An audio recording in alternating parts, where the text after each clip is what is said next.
Bonjour, avant de commencer à vous raconter ma petite histoire, il faut que je précise que ce premier podcast sera le début d'une petite série qui va me permettre de partager avec vous des souvenirs, des coups de cœur et peut-être aussi des coups de gueule de temps en temps. Je vous parlerai aussi de nouveaux concepts ou de nouvelles tendances en vogue. Mon objectif étant de développer ce nouveau format sur ma chaîne YouTube, l'Atelier Crazy by Nat, pour échanger avec vous d'une autre manière. L'avantage de ce format est de pouvoir être écouté depuis votre ordinateur ou votre téléphone, que ce soit à la maison comme en extérieur. C'est une petite nouveauté et une jolie façon pour moi de prendre la parole pour vous en dire plus sur ma vie et mon expérience de créatrice. Pour débuter cette série, j'ai choisi de vous raconter mon commencement, autrement dit comment j'ai découvert et fait mes premiers pas en couture. Ma grand-mère maternelle, Gabrielle, que j'appelais Mémé, était pantalonnière, c'est-à-dire qu'elle allait chercher des pièces de pantalon toutes découpées dans une usine de confection pour faire le montage à la maison et ramener ensuite les pantalons finis. Petite, il m'arrivait souvent d'aller passer quelques jours de vacances chez elle, et bien sûr je me régalais de la voir coudre. Souvent je prenais un tabouret et je m'asseyais juste à côté d'elle pour la regarder travailler. Je l'observais admirative. Elle piquait vite et bien droit, ses gestes étaient précis et rapides. Elle m'expliquait qu'elle faisait toujours les mêmes gestes et exactement dans le même ordre pour ne pas perdre de temps. Je serais bien incapable de vous dire précisément combien d'heures de travail il lui fallait pour coudre un pantalon, mais ça me paraissait incroyablement rapide. Je voyais toutes les pièces qu'elle étalait à plat sur son lit pour préparer le montage en épinglant les morceaux. Elle travaillait chaque jambe séparément avec les poches sur les côtés et les poches passepoilées à l'arrière. Ensuite, elle assemblait les deux jambes, posait la braguette et finissait par poser la ceinture avec le renfort à l'intérieur. Puis elle faisait les finitions, posait les boutons aux poches arrière et à la ceinture et le mettait sur l'envers pour couper tous les fils oubliés pour faire un travail propre et soigné. Et quand le pantalon était complètement fini, elle ne perdait pas une minute et passait au suivant. Je devais avoir 7 ou 8 ans et c'était un vrai plaisir pour moi de la regarder sans bouger. Je ne lui posais pas beaucoup de questions de peur de la déranger. Mais elle me parlait, m'expliquait la technique et souvent elle me donnait des petits bouts de tissu et une aiguille pour que je puisse m'amuser à coudre moi aussi. Elle était payée à la pièce, donc plus elle faisait de pantalons et plus elle y gagnait. Quand j'étais enfant, elle travaillait encore un peu, mais n'avait plus la même pression que quand elle était jeune et veuve avec ses 5 enfants. En ce temps-là, elle travaillait pour nourrir et faire vivre sa famille. Elle a fait des heures et des heures, assise derrière sa grosse machine, à dormir peu pour gagner assez. L'avantage, c'est que ce travail à domicile lui permettait de s'occuper de ses enfants et de se mettre à coudre une fois les enfants couchés. Elle cousait souvent la nuit, et quand elle était trop fatiguée, elle dormait un peu, la tête sur le bras en s'appuyant sur sa machine pour récupérer. Elle m'a raconté toutes ces petites histoires sans jamais se plaindre. Par contre, elle les finissait toujours en me disant « Ne fais jamais de la couture pour gagner ta vie, c'est trop dur et mal payé ». J'ai tellement entendu cette phrase qu'elle est restée à jamais gravée dans ma tête, et à chaque fois que j'y repense, je revois son doux visage au regard inquiet. J'adorais la voir coudre, mais toutes ces histoires traduisaient plus de souffrance que de plaisir. À l'époque, j'étais trop jeune pour me rendre compte de ce qu'elle avait pu vivre. Par contre, j'avais bien compris son message de mise en garde. Et pourtant, c'est bien elle qui m'a fait découvrir le plaisir de coudre, mais d'une autre manière. Mémé Gabrielle avait l'habitude, les mardis et vendredis soirs, d'aller faire les poubelles d'une usine de confection à quelques rues de chez elle pour récupérer du tissu. Et j'ai eu le grand plaisir de pouvoir l'accompagner bien des fois. C'était toujours le même rituel. Mémé surveillait l'heure pour qu'en comptant le temps du trajet, nous n'arrivions pas avant la fermeture de l'usine. Par précaution, elle prévoyait même d'arriver une demi-heure plus tard pour éviter de croiser les dernières ouvrières qui finissaient leur journée. Je la regardais se préparer et quand elle prenait son cabas et ses clés, je savais que nous allions partir dans la minute. J'étais trop heureuse. Je passais l'encadrement de la porte en sautillant. J'attendais qu'elle ferme à double tour et nous partions descendre le grand boulevard à pied jusqu'au coin de la rue où se trouvait cette usine. Nous bavardions pendant le chemin. J'étais toujours très excitée. J'avais la sensation de partir faire une chasse au trésor. Et Mémé, plus prudente, essayait toujours de me calmer en me disant qu'on ne trouverait peut-être rien d'intéressant. Parce qu'elle ne prenait pas tout, elle triait et essayait toujours de trouver des morceaux assez grands.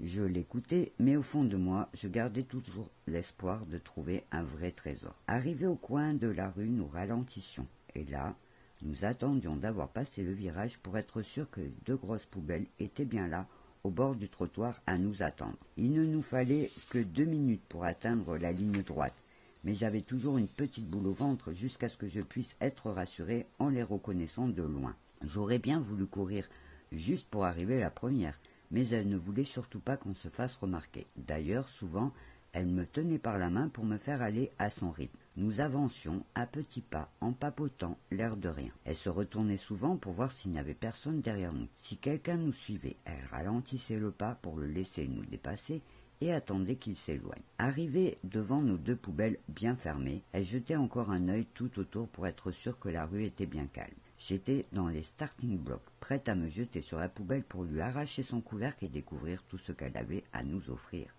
Et c'est seulement lorsqu'elle était sûre d'elle qu'elle me disait « Allez, on peut !» Inutile de vous dire que je n'ai jamais entendu la fin de cette phrase. À peu, j'étais déjà la tête dans ma poubelle à chercher les morceaux qui pouvaient servir à ma mémé. À chaque fois que j'en trouvais un qui me semblait bien, je lui montrais pour avoir son avis. Et quand il lui convenait, hop, je le jetais dans son cabas et je retournais fouiller. Elle m'avait appris à faire bien attention de ramasser le moindre petit bout qui tombait au sol pour ne rien laisser en partant. Mémé me disait toujours que si on ne faisait pas attention, ils s'apercevraient qu'on fouillait leur poubelle et risqueraient de ne plus les sortir. Donc, avant de partir, nous regardions bien au pied de chacune pour ne laisser aucune trace de notre passage. Puis nous repartions, toujours contentes de nos trouvailles. Je ne me rappelle pas être rentrée bredouille une seule fois. Pour elle, c'était l'occasion de recycler du tissu et de pouvoir faire des petites créations à moindre coût. C'était à la fois de la récup et du recyclage. Pourtant, à l'époque, ce n'était pas bien vu de faire les poubelles, en sachant que les personnes qui ne connaissaient pas le coin ne savaient même pas que nous récupérions du tissu. J'étais trop petite pour penser à ce genre de choses et surtout j'aimais trop ce petit rituel. Sur le retour, nous parlions donc de nos petits projets qu'elle pensait faire avec ces nouveaux tissus. Et c'est avec ces petits bouts de tissu qu'elle m'a appris à coudre à la main. Je faisais des habits pour mes poupées, en me débrouillant souvent seule. Pour les modèles, parce que ma mémé me disait toujours « Je ne sais pas comment faire ça, je ne suis pas couturière ». Et cette réponse me faisait bien rire parce que je pensais qu'elle plaisantait. Mais j'ai compris plus tard qu'elle ne savait pas faire les patrons. Elle pouvait coudre à partir d'un patron déjà fait, mais elle ne pouvait pas faire sans. Du coup, moi je cousais des petites choses toujours à la main. Elle m'apprenait à faire les différents points, les ourlets, pour lesquels il fallait vraiment s'appliquer pour que les points ne se voient pas sur l'endroit. D'ailleurs, elle n'hésitait pas à tirer le fil pour me faire recommencer à chaque fois qu'elle jugeait que ce n'était pas propre, en me disant « faire et refaire, c'est toujours travailler ». Elle était exigeante comme avec son propre travail, et de son côté, elle cousait des tabliers, des pochettes, des maniques en assemblant plusieurs pièces de tissu. C'était très créatif. J'ai évidemment gardé de très bons souvenirs de ces petits moments passés ensemble. Plus tard, vers l'âge de 12 ans, j'ai commencé à coudre mes propres vêtements. Mais ça, c'est une autre histoire que je vous raconterai une autre fois. Aujourd'hui, je sais que c'est grâce à elle que j'aime la couture et la création. Je sais aussi que c'est probablement à cause d'elle que je déteste faire 2 fois la même chose. Et surtout que je n'ai jamais envisagé d'apprendre la couture autrement qu'en autodidacte. J'ai toujours voulu préserver le plaisir de coudre en suivant mes envies. Comme elle, je ne peux point me prétendre couturière, alors je me définis tout simplement comme créatrice textile. J'aime l'univers de la couture et j'ai un profond respect pour les couturières de métier dont le travail est encore aujourd'hui très rarement payé à son juste prix. Je n'ai jamais regretté d'avoir écouté le conseil de Mémé Gabriel. J'ai appris en faisant seul et à l'époque il n'y avait pas d'internet. J'aime bien dire que je couds à l'instinct. C'est difficile à expliquer, mais j'ai toujours réussi à faire mes projets en travaillant à ma façon. Et petit à petit, j'ai acquis de l'expérience. Pour finir, je rajouterai qu'en plus de la couture, ma grand-mère m'a aussi appris l'esprit de la récup et du recyclage qu'elle a elle-même dû apprendre par nécessité. Et le plaisir de faire les poubelles. Aujourd'hui, c'est beaucoup plus facile, plus besoin de se cacher tellement c'est entré dans les mœurs. D'ailleurs, je suis assez surprise d'entendre parler de la récup et du recyclage comme d'une toute nouvelle activité. On parle même de nouveaux métiers. Quant au travail, nous avons ouvert notre recyclerie créative, j'ai entendu des choses incroyables. Et là, je pensais toujours à ma grand-mère qui me parlait de chiffonnières, de ferrailleurs, de bouteilles consignées. Nous n'avons rien inventé, si ce n'est la technologie pour le traitement qui s'est souvent automatisé. Je suis bien consciente que cette histoire qui est la mienne n'a rien d'exceptionnel ou d'original en soi. Je suis convaincue que beaucoup d'entre vous doivent avoir à quelques détails près connu la même avec leur grand-mère ou leur grand-père. Pourtant, elle illustre à merveille la force de la transmission du savoir et de tellement plus. Parce que juste vous dire que c'est ma grand-mère qui m'a appris à coudre, à récupérer et à recycler, c'est oublier tout ce qui allait avec. La patience, la rigueur du travail bien fait, la créativité, le courage et bien d'autres valeurs qui aujourd'hui font partie intégrante de mon univers créatif.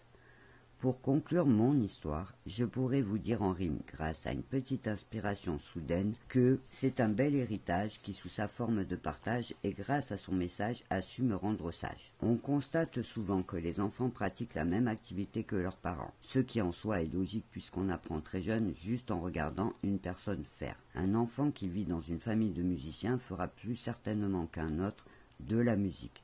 Tout comme un enfant qui vit dans une famille de comédiens a plus de chances de faire du théâtre ou du cinéma. Ils n'en feront pas tous leur métier, mais ils seront souvent à l'aise dans la pratique. Il existe bien sûr des exceptions pour confirmer cette règle, des enfants qui choisissent de faire tout autre chose. Mais dans la majorité des cas, votre enfant apprendra déjà en vous regardant pratiquer. Selon l'activité et la propre expérience que vous aurez vécue, en tant que parent, vous aurez envie de les dissuader ou au contraire de les forcer un peu. Mais ce sera peut-être peine perdue. Le plus important, me semble-t-il, c'est que l'enfant puisse choisir librement l'activité qu'il voudra pratiquer et qu'il puisse ainsi multiplier ses capacités. Encouragez ses envies, valorisez ses choix et dites-vous bien que quoi qu'il fasse, le plus important, c'est qu'il se fasse d'abord et avant tout plaisir. Voilà, ce premier podcast est terminé, alors j'espère qu'il vous sera agréable à écouter. C'est une nouveauté que j'avais très envie d'essayer. Vous avez été une majorité à vous montrer intéressé par ce nouveau format. Alors j'espère que vous ne serez pas déçus. N'hésitez pas à me laisser vos impressions, vos suggestions de sujets ou à nous raconter votre propre histoire dans la partie commentaires sous cette vidéo sur ma chaîne YouTube. Je me ferai un plaisir de vous lire. Et en attendant de vous retrouver dans un nouveau podcast, je vous souhaite plein de jolies créations et je vous dis au revoir et à bientôt.